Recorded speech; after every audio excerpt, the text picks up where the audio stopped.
Hi, everybody. Welcome to another edition of My Faith with Homer and Pip. Our producer is Brent Young. I'm Tommy Pippins, and Homer, with the Holy Spirit, had the idea to do this podcast, which we hope and pray helps you on your journey to and through the cross. Homer? Mother Teresa's business cards. She used to give these out, little cards. The fruit of silence is prayer. The fruit of prayer is faith. The fruit of faith is love. The fruit of love is service. And the fruit of service is peace. Beautiful, beautiful. I can't imagine anyone more humble than this beautiful saint and of service to so many, obviously, in her ministry. And I think we can say the same about our guest this week, Homer. His name, of course, is Mike McCann. Michael McCann was Milwaukee County District Attorney for almost 40 years. And he'd been at Harvard, at Georgetown, incredibly successful, but always around his faith. So I can't wait to hear more about it. And as always, again, you kick it off, buddy. Tee it up with Mike McCann. Michael, first of all, thank you so much for joining us. Let me say first, every time a politician wants to talk about his faith, I say, well, we'll be very careful about this. I am no longer an office holder. I am 86. I have no future ambitions to run for office. But if anyone is saying, and Tom, I've never before given an interview on my faith, touched on one or two issues, but never an interview of any length. So let those who listen know that you proposed it. I did not. I did not say, hey, let's talk about my faith. You cornered me and said, I would think you should talk about it. So that's why I'm here. And if anyone says a grain of salt, I can understand that. Take it what's useful if you wish. But I was a politician. I am no longer a politician, and I shall never be a politician. So that may give it a little grain of truth. I'm born Irish Catholic. Both my parents were from the Chicago area. I was born in Chicago. And started to move to different places since then. My family first moved to Buffalo and then to Kansas City. My first real recollections of the faith life would start in Kansas City of any measure. I was at St. Peter's Grade School, a Catholic church at 63rd Meyer Boulevard in Kansas City. I started as a first grader and was there through the sixth grade. I started serving there, which was quite an experience. I didn't know any Latin, but my brother was serving for Monsignor McKay, and he said the boy didn't show up, the other partner, yesterday. You're on with Father McKay and I tomorrow. So there I am mumbling Latin. That time all the masses were in Latin, of course, and in reflecting on different things, the words come back to me. The first, in those days, you started, the first thing the altar boy said was, et introibo ad altare Dei, ad Deum quilitificat juventutem meum, which basically was, I will go under the altar of God, a God who gives joy to my youth. Now, instead of juventutem, which is youth, I add senectutem, which is old age. So the mass gives joy to my old age. And it was there that I first, I received, they had young confirmation. So I was confirmed at the age of 12 at St. Peter's. We moved to Milwaukee, Wisconsin, basically to Wauwatosa, St. Jude's Parish. In 1947, I was just 10, 11 years old. And they were the Agnesian nuns. And I met a wonderful nun there named Sister Alvis, who I kept in contact right through her 40, 50, 60, 70 years a nun. She was an Agnesian. I would go up to Fond du Lac for the celebrations. She was a wonderful lady. All right, after I graduated from the grade school, I started at St. Francis Minor Seminary, which was really my first, although I was in Wauwatosa, it was a long trip to South Kinnickinnick and in Cudahy, basically almost Cudahy, was St. Francis. And I went there for my first 3 years of high school, and it was very fine people, a group of people. There I met a priest that affected the rest of my life. His name was Russell Bikes. He was very much dedicated to social service. I was reading the encyclicals when I was still in high school. The first encyclical, the Pope Leo, was Rerum Novarum of the New Things, 1890, talked about unions, the issue. There were disputes within the church because some lodges, masons had oaths, and the oaths were suspect. And most unions had an oath because they were afraid of union breakers. But I started reading those encyclicals when I was still in high school. Rerum Novarum was the new one. Then Quadragesimo Anno was 40 years later. So I was always been very much involved in Catholic social doctrine, and areas that some say a secret that most people don't know about. So that's really where I started growth. Is my senior year, I started thinking, so do I want to be a Jesuit? So I switched over to Marquette High School, which was only a mile from my house instead of the long trip to St. Francis. Really enjoyed it. And after that, pretty young, I was only 17, entered the Jesuit novitiate, and it would have been in 1954. In 1955, May, my father died. And that caused, we were not wealthy people. It was a surprise. It was, and so we kind of, everybody was shook us up a little bit. And I thought about and prayed about it and discussed it with the people in charge and decided to come home. And so I returned home a month or so after May of 1955. And, you know, the family was wrestling with how do we deal with this, the death of my father. And that took a little while. And I went to the University of Detroit. I started at the University of Detroit. Nowadays, you go to those schools and check them all out with your kids. I'd never been in the city of Detroit in my life, never saw the university. I knew it was a Jesuit university, didn't know a living human being in that school. It was about 6,000 or 7,000, a good sized school. It was a, you know, good Jesuit school. And that's where I started and finished there, went through and there was, by that time, and that time I couldn't tell you when, I combed my mind, I started going to daily mass. Certainly when I was in the novitiate, we were doing that, but I don't remember where I picked up that habit. But by the time I was at the University, there were chapels everywhere. The dorm had a chapel where I lived. The school had chapels, and I did have a very good spiritual advisor, was my Latin teacher. And he told me after we were about a year together, he knew me, he said, Mike, I don't know if you ever had a vocation, but you certainly don't have a vocation to become a priest now. And so I knew that he was right. The minute he said that, I walked out and just, I knew that was true. I've never had to think about it again. But so that was a lot of formation. After that, I had very good fortune, not much money. I received a scholarship to go to Georgetown Law School. And it was a tuition scholarship, and soon got a job there, lived in the dorms, and there's churches in the dorm, churches in the law school. And after that, I got a scholarship with expenses to Harvard, and spent a year at Harvard getting a master's degree in law. Outside the Harvard yard is St. Paul's, which is a Catholic church, and go mass there every night. And there were other Catholic lawyers there. In fact, there was a Jesuit in one of our class also getting a master's, later became the president at St. Peter's University, which I think is in Jersey City. It's a Jesuit university. So there were a lot of good supportive bonds. I liked Harvard. I liked Georgetown. I liked the U of D, but it's time to go to work. So took my last I went to Europe that summer. My mother called me and said, the district attorney has called, wants to know if you'd like to become an assistant DA. He had already taken a position with a kind of an affluent Whitehurst downtown Milwaukee firm. So I checked with them. They said, you can go do it a year. At least you'll learn how to try a case. So I started a year in the district attorney's office in Milwaukee County. And I can remember after I interviewed with Bill McCauley, and he offered me a job, going outside and standing on State Street in front of the safety building, thinking, what happened to me? I always wanted to do public type work. In Detroit, I had thought maybe I'd work for the UAW. The UAW headquarters was there. And I thought, what happened? I went from wanting to do this not for profit, not much profit work, to this affluent. Whitehurst was an affluent law firm. There were no poor lawyers at Whitehurst. And I thought, what happened to me? Suddenly, I said, no, you do this work. This is what the Lord's want you to do. So that for a year, I loved it, being an assistant DA. And then went back to Whitehurst, was there a year or two, and came back to the DA's office. And then an opening occurred, and I ran for district attorney in 1968 and was elected district attorney. And 38 years later, I was served as district attorney. I loved the work. We were ironically, only 2 blocks from the Milwaukee County Courthouse. The pastor set that mass, the noon mass, for 5 minutes after 12. So people of the courthouse, neighboring businesses, students, professors could all get to that mass. It'd be a pretty crowded noon mass. You wouldn't expect downtown Jesu. I often had no envy for the poor guy giving the lecture. Anybody that's been to Jesu knows it goes from back ladies to doctors in philosophy, from lawyers and judges to probably the thieves, because that's what Jesu is. Just a wonderful. I thought, how would you prepare a sermon for that broad a group? You guys that have prepared sports things, well, we got to have certain broad. We want the fast guys, the slow guys. What the line do, what the halfbacks do. So you have to do that. But that's kind of my story. And always through that, I just because I got married along the way too, and had kids, and have felt very blessed. Faith has been a strong part of my life since I'd like to say I was a sinless man. It would be a lie, and you would know it, because we all struggle with sin. But the grace of God's grace during that time, it gave me the satisfaction, very, very much so. I could have been a better father because I spent too much time. I never had a bad story saying McCann is goofing around. I spent too much time at the bar getting ready for cases, became active in the American Bar Association, became chair of the criminal justice section. Much too much time for that, not enough time for my children. If I had any regrets, I didn't have enough time for my children. I married a journalist. You guys knew Barbara Schmall. Some of you knew her. That was her name as a journalist. And she loved the Milwaukee Journal. Once in a while, they'd take a rep at me. So when she started getting pretty serious with me, she had to tell Dick Leonard, who was the editor, say, I can't cover any more crime stories. She used to cover the children's court once in a while. I said, I can't do that. Of course, he said, you're right, and took her off. So she wasn't covering any of my stories.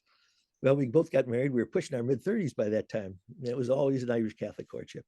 She worked 2 or 3 months, no pregnancy. And she said, Mike, what do you think if I quit and focus on getting pregnant? Of course, I had been thinking about that, but I had enough sense not to propose that to a woman in those days. Hey, why don't you quit? That wouldn't have been a good idea. I said, Barbara, that's a wonderful idea. So she did. And by God's grace, 2 or 3 months later, bang, pregnant with our first child. Felt very fortunate, the blessings. Lost one, then a second pregnancy, lost one. We really felt fortunate.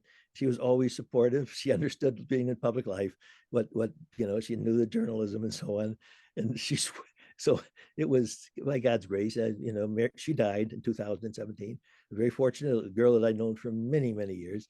I married her, and Mary Bachman. She married Shea Bachman. I had known her even when I was in Boston at Harvard. She was at the Brown getting a master's in nursing.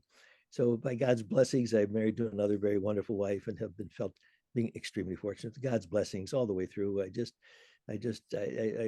want so much to tell people the Catholic life, the wisdom and the grace. It leads to good things. And I love the faith. I love the church. And it's not a perfect faith. We all know that. There have been problems. The priest sex crisis is a tragic slam to the church, self-inflicted to a very good extent. So it's not perfect. We all know that. But now I'm recently, as you know, Tom, we've talked about it. I determined I had cancer, multiple myeloma, about 13 months ago. So that approaches a new approach to life now. What does that mean? Hoping somehow God will give me another surge of love of God. I'm praying for that, kind of the run out, the end. So they're probably opining 3 to 5 years to live. So I'm 86. Who can complain if you make it to 90? So just Ignatian. I joined a prayer group about 25 years ago, and it was a Jesuit-based prayer group, and they offered to teach us the 19th annotation, which is the 30-day novena over a period of a year, which we all took. And really, that made a big difference in my life. I just was, the Ignatian spirituality is deep and rich and historically sound. It's great for a person in public life. Some things it would be very hard, I think, to be involved in say, spirituality is focused on contemplative, say a Carmelite spirituality. I just don't think but Ignatian's philosophy and spirituality fits perfectly into public life. I've been talking too long, which is typically a bane. You guys have been, I know Tom, I know Homer has a tough time keeping his voice down because he usually, I never had trouble hearing Homer. So he must be gagging that, let's get this guy off, let me talk a little bit. No, that's what this segment is. This becomes our spiritual resume. But what I do want to ask is, what touched you at such a young age? What's the foundation to where you said, this has to be a part of my life? You've expressed an incredible passion. What did it? At some point, I don't even know how, if you mentioned 17, you decided to be a Jesuit, but take us back to what got hold of you and had entire life. Yeah, it was in my home. My mother was a spiritual person. My dad was not. He wasn't unspiritual. He always went to mass on Sunday. He was kind of a severe man, kind of a disciplinarian, not brutal, but a disciplinarian. My mother was a heartwarming. She had been the last of 9 children. In the year she was born, her father died. It was a struggle for their family. The oldest son left college. The oldest daughter left high school and went to work. But she had such a compassion and a deep in faith. She wasn't educated. She finished high school, Parker High School. I think Bo Ellis was from Parker. You guys probably know that. She went to Parker High long before Bo, of course. And was she just a devout woman, a simple, devout woman, the faith, trust in God, and that caught. And I think that's probably the genesis of vocation. Maybe a lot of, but that faith, the simple faith of my mother. When I look back, since you invited me, I've reflected about it. What is it? And it was certainly that was the base. And from there, the home, there was always respect for spirituality, and then decided to go into the priesthood. And then when my father died, I returned back and prayed about it a lot.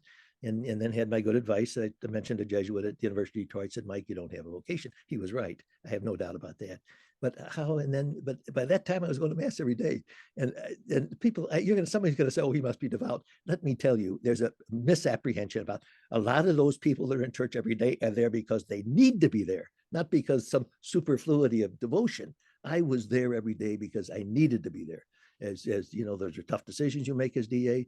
They're not given. Every case, every major case of any time comes through the district attorney's office. The police arrest and investigate. The DA makes the decision to charge. And they're tough decisions sometimes. What's the right thing to do? Do you recommend how long in prison? Is he innocent or guilty? The worst mistake you can make is charge an innocent person.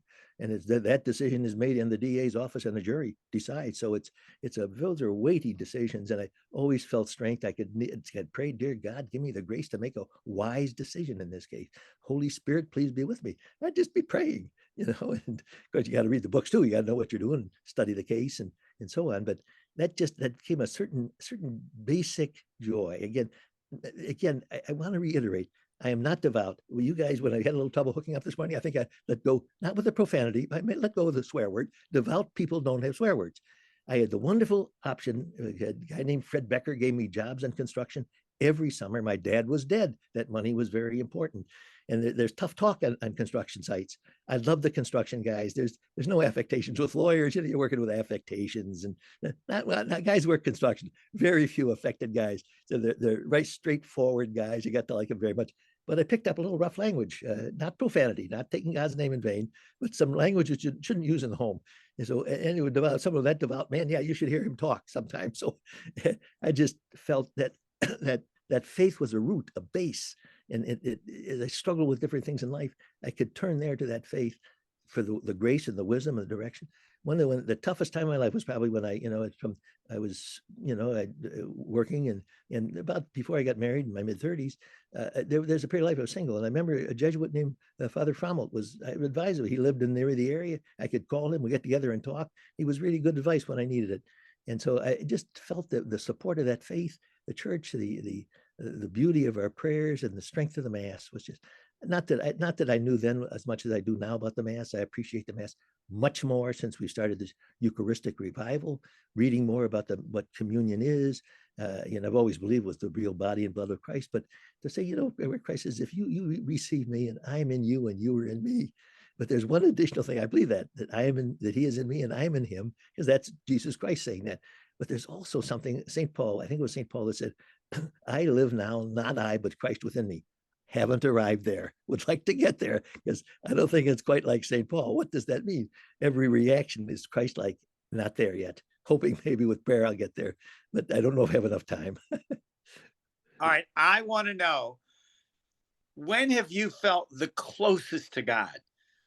Clearly, it's part of every second of your life, but there still have to be times when you have felt especially close to God. I'm curious when those. When I have this cancer thing, and I'm under chemotherapy, I have to stay away from people. But there are places where I can go in the nearby churches where there's almost, there's people there, but there's large sections. So I go to a large section that's somewhat empty. And my decision was, I will wait. I won't leave after Mass because people try to stop me and talk. I don't want to do that. I'll stay after Mass, 10, 15 minutes, it's gone. Then I'll get up and leave. Well, it's a time for prayer. And that time prayer, and thinking particularly about the Eucharist, and I have felt very close to God at those times, very close to God. I would like to feel closer to Jesus Christ, which is, you say, well, if you're close to the Holy Spirit. There are times when I feel strongly. My dad was a strict man, and anyone that goes through spiritual life knows, if your father has been demanding, there's a tendency to see God through the lens of your father. If your father's been a strict, demanding man, there's a tendency to see God in the same fashion, and Jesus, and to work through that. You have to work through that. It's a lifetime project, I think. And sometimes I think, I feel so strongly love of Jesus and God, and other times, not so much of Jesus and Jesus.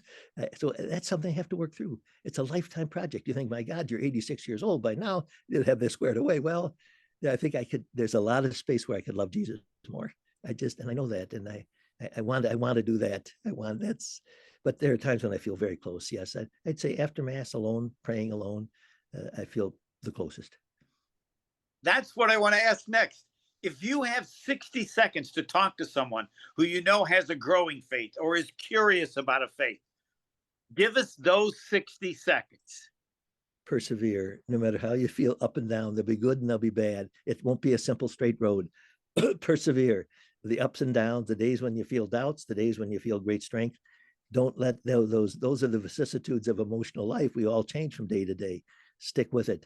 The Lord, you persevere, the Lord will be with you. He loves you greatly. He's promised that he will be with you. If very simply in John, where a month or so ago, I read through all the Gospel of John. I just want in one reading, just to get a grip on it. And he's just so clear with John. If you love me, keep my commandments, and it'll come. So persevere. I would just say persevere.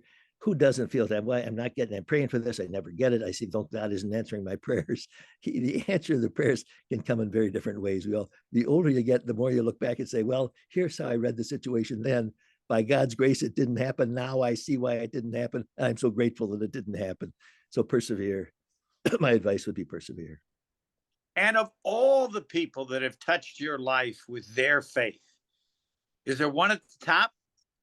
That's Or it. who do you think of first?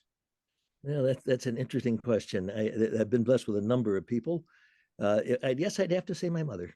You know, that and she was, I can remember one time we were down in our basement and looking at some books, and the book that she opened it, and someone may recognize it, was I Was Born a Foundling, and the tears just came out of her eyes. She was a woman of great compassion. If she wanted to help, and that's really what love is. Love is compassion, reaching out. She was a person that had, because she herself was from very modest. Her father died when she, as I told you, when the same year she was born, the oldest daughter died, the son left college. So that she had a compassion for people, a genuine, real compassion. She had a great devotion to Teresa of Lisieux. In those days, there were novenas to Lisieux. So I'd have to say, where that came. Again, this is a woman that she finished high school. She never went to college, but she had a deep faith, deep commitment. And I think if you said who influenced you the most, it would be she. All right, Tommy, can't wait to see and hear what you're going to ask.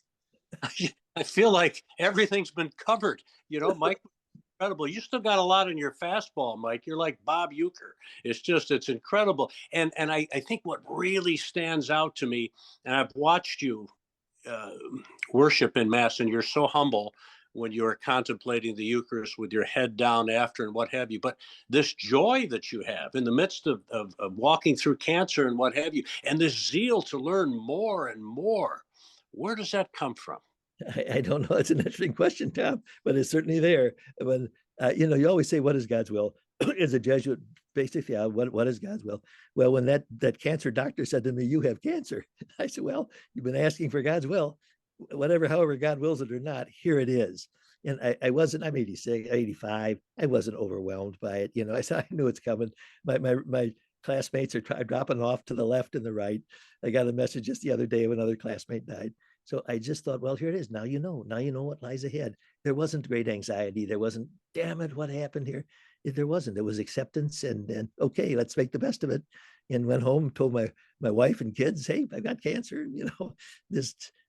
Her first husband had died of cancer. She probably knows more about it than I do. She's a nurse, and she doesn't tell me the bad what's coming. I know it may be tough and maybe not be hard to tell, but I wasn't overwhelmed by it. And I said, why? What can I do to make these last months or years? Somehow, can I make it a closing? I've always wanted to love Jesus more deeply. And that was my request. I want to love Jesus more deeply. So, and my members of my family that I pray for so much. These are hard times, for kids. I have 2 grandchildren and I pray for so deeply, I wouldn't want to be a kid coming up nowadays. We know what we were challenged with. Kids have it much tougher than we do. They have a world of 1,000 options, 900 of them are bad. How do we get them in, that they live the faith and appreciate it? That's something we've all got to pray for. Yeah. So I have a son who's a businessman in north of Chicago. My daughter teaches at a Catholic university, and I'm very happy with that. She, by the way, went to, would you believe it, Harvard Divinity School. I know when I left for Harvard Law School, I'm not kidding you, this sounds an exaggeration. When you raised an Irish family, my mother stood me in the front in the living room, took holy water, sprinkled me, and said, "Don't lose your faith at Harvard." So when my daughter left for Harvard Divinity, I had checked with a good friend of mine, a Jesuit, Greg Omer, he's now at Marquette U. And I said, Greg, what about it? He was studying there at a Jesuit school right in Cambridge. He said, Mike, there's no problem, have her come. In fact, there was a Catholic priest, Father Brian Heher, working as temporary dean of the Harvard Divinity School. I can imagine the divines who supported that school and laid the money for it must have been spinning in their graves, as my mother must have been when she heard my daughter was going to Harvard, so Divinity School. So it how things change. But the challenges are always there. And it's interesting because I went back last summer. Mary, my wife, and I went back. She had gone to Brown, and we had some relatives in the area. I wanted to just be my final look at Harvard. I liked Harvard, and something I'd never noticed before.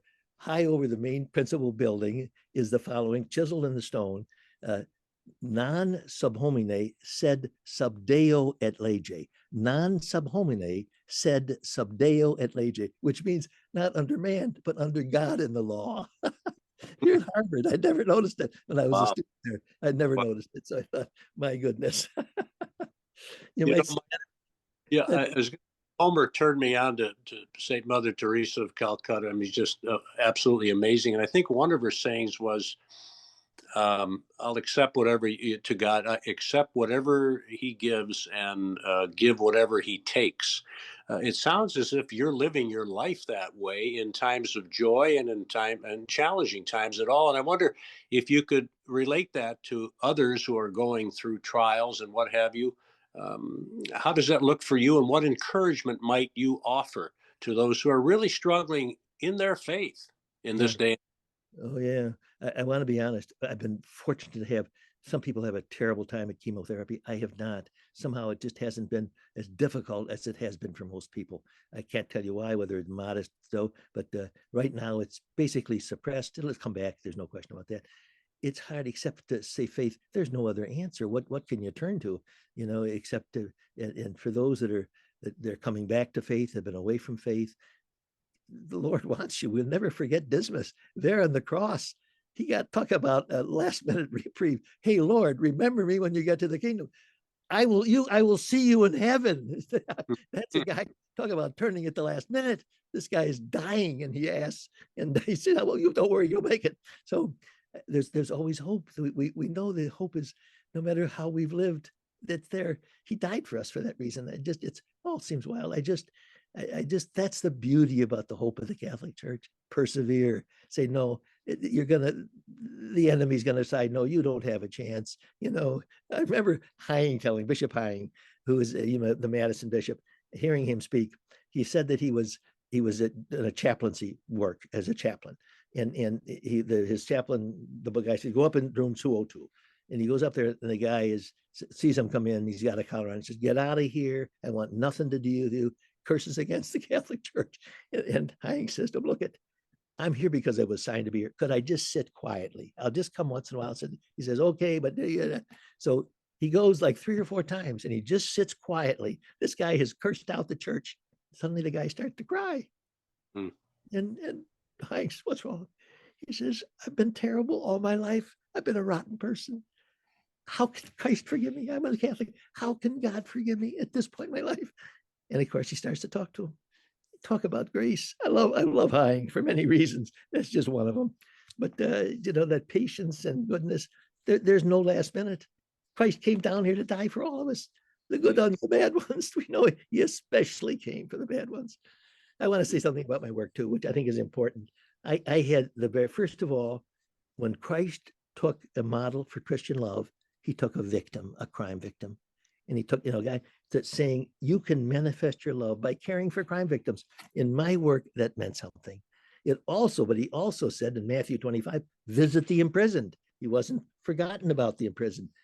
You've got the victims of crime, you've got the imprisoned. And I think when it was in Luke, I'm not sure, he announced in the temple, in the synagogue at Nazareth, the beginning of the church, he starts, he does the reading, and the reading is, I'm going to free the imprisoned.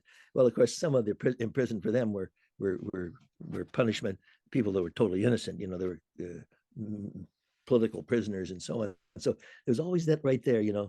Have compassion for the victim, have concern for the guilty. It's the nothing simple. The hung behind my desk. In fact, the thing is right here now. A picture of Thomas More. To me, he was the model for a lawyer, and justice and courage and integrity to handle his work. When it came to a clash where his life was at stake, he said, "This is what I believe," and it cost him his life. And so that was the type of integrity I hope I could bring to the office. And but I did have a couple of other small pictures. But Tom Clark, not the guy that was on the Supreme Court, but Tom Clark, his son, who I think, as I recall, was the Attorney General under Lyndon Johnson, and Bobby Kennedy, who was a kind of a controversial guy who was who was Attorney General under his brother.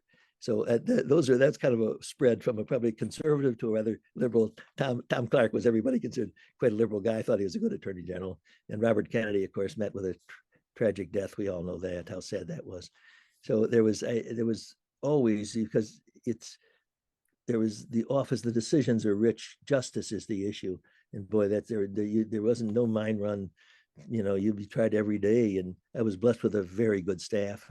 I could appoint my staff, and they were good, a lot of very good people. I really felt and the deputies knew, you got to tell me when I'm wrong. The assistants can't. So the deputies knew, and they told me once in a while, Mike, you're wrong here. And I'd listen to them, and I just felt I was very blessed with a good staff. Mike, to have more people in the political arena, particularly today, to operate via the lens of faith, your deep faith and your love for Jesus. I want to ask one more question, see if Homer wants anything else here of you. You're in the public arena. God put you there for almost 4 decades as the Milwaukee County District Attorney. Critics can be the guardians of our soul, and sometimes maybe critics just want to put people down who are in an important spot. How did you deal with criticism? I knew I would go to bed at night and I would say, if I go to bed hating this guy and I might not wake up, I'll be in hell. There is no way, and I don't need to name him, and I won't name him. You know him, and I know him, who the guys were that loved to feed on me every day. So I thought, no, I am not going to let those guys. So I'd pray for them, and they're not going to, so it just there was no way that sometimes I engaged in harsh rhetoric, not to them. Barbara used to call my wife and say, so and so's on you again today. I said, Barbara, quit listening to him. Why are you? So she said one night, I'm going to quit listening to these guys. There were 2 guys. And sure, she said, never went back. After doing it for the last, she never went back. And I just, one of them I would see from time to time, who was Catholic, and see him at festival, different things. And we were always cordial to each other, but not so cordial on the radio. But I thought, I'm not going to hate these guys. I just absolutely, there's no way they would, what a terrible achievement if they didn't rip me politically, but we sent him to hell. I just not, and I just never had angry feelings that I would hurt those guys if I could. And I didn't. So I just, you have to learn, you can't be in public life and think you're not going to be criticized. That's unreal. It's going to come right, sometimes wrong, and you just live with it, and that's part of it. Better roll off your back, because if it's going to destroy you, and some do, some can't stand it. They even run once through office and say, I can't believe it, and don't run again. That's part of it. That's what you have in this country. You're going to have criticism. So no, I didn't, and I had. I had some of my good friends. Of course, Barbara's friends were in the Journal, and so we had kept some good friendships, but they all knew that, if I got a bad editorial or something, well, that was it. That was part of it. And I respected those people. I engaged for the most part. I think they respected my integrity for the most part. Didn't always agree with my decisions, but I think respected the integrity of them. You love enemies, quote unquote enemies, and pray for them. Jesus said that's maybe the best degree of all. And you've got great degrees, but that really speaks of your faith. I want to bounce it back to Homer in case there's anything else, Homer, that you'd like to ask of our wonderful guest, Mike McCann. I only got one left. What are you most proud of? That's interesting. That's a tough question. I love my children. I love my first wife. I love my second wife. The death of my first wife. So it just, I was proud. I guess basically I could have been a better father. You'd be proud of family life. But if you ask me where, I did not spend enough time with my children. That's very common. I'm not saying that. I'm saying that because it's true. And I wished I had. If I could do it again, I would have. I would have been less active in bar association activities. But there's how can you be real proud? Nothing was perfect. You did the best you can, and I pray to God whenever anybody that I thought was innocent and prosecuted. That would be a terrible thing to be ashamed of. I hope that try to do my best with integrity, that to administer the office with compassion and common sense and intelligence, and not being too harsh. The danger of a DA is you've got tremendous power. You can take an innocent person, drag them through a ditch and ruin their name. You have the power to do that, or you have the power to do what's right. Sometimes it's unpopular, I can remember when you may recall when Agnew got into trouble, Nixon's first vice president, he got in trouble. He did some crimes apparently out. There was some accusations out in Baltimore County, Maryland. He was from Maryland.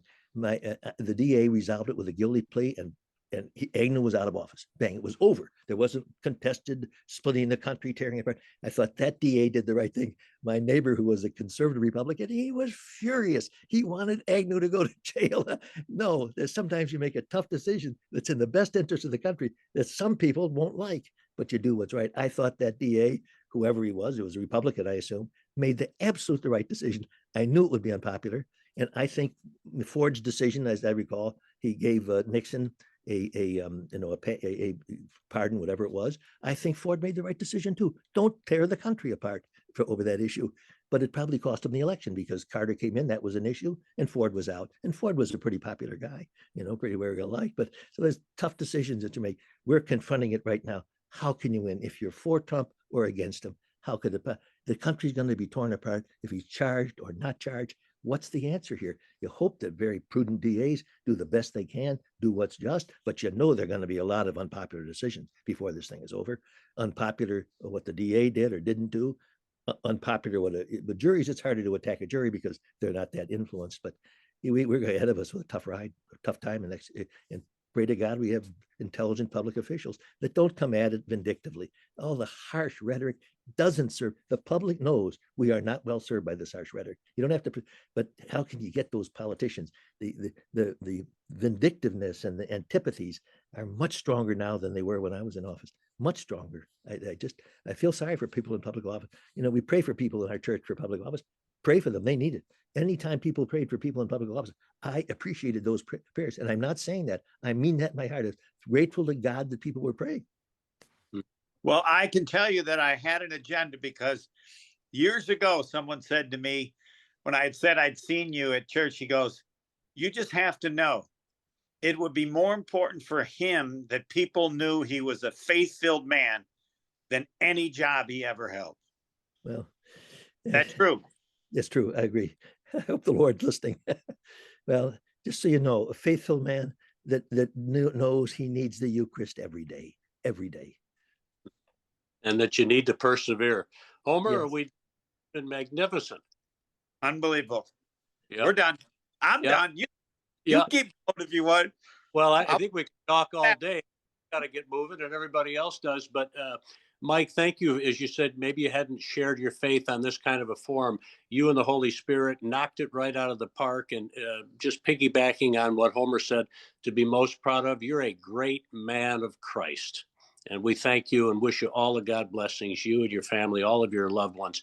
Thank you for serving in such a great manner as that. You and Homer are given to Florida excesses in your congratulations.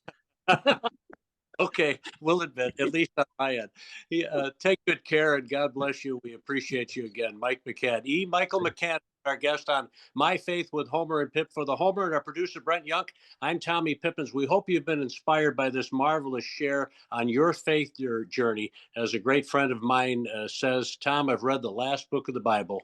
We win. And so we go. Good night. Good day, guys. Good day. Bye. Thanks. Awesome. Thanks.